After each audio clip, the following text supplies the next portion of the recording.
pleasantly surprised to realize what you're saying, that they are similar to Africa in terms of their diversity, in terms of culture, language, backgrounds. They are quite different.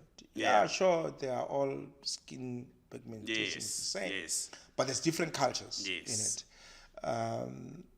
And you would assume that would actually be, because we discussed in our first podcast that innovation comes at the intersection of different backgrounds and cultures, and you would then assume that because you have this cosmopolitan society in Europe, where somebody from Germany meets somebody from Norway, and they'll be able, with their different backgrounds, they'll be able to fuse the two and come up with something different.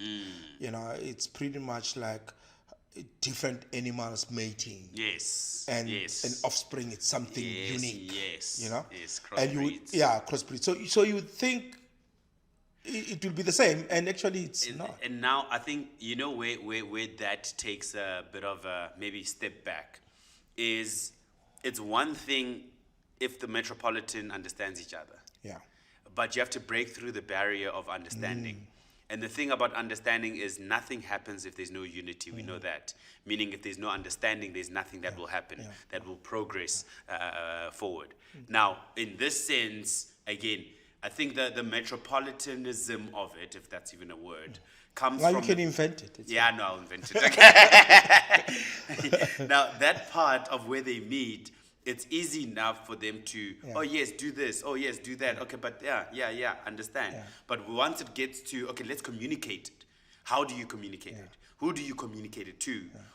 So in America, where the metropolitan still understands each other, someone must come from India into America, they need to know English. You know what I mean? And they have to communicate in English.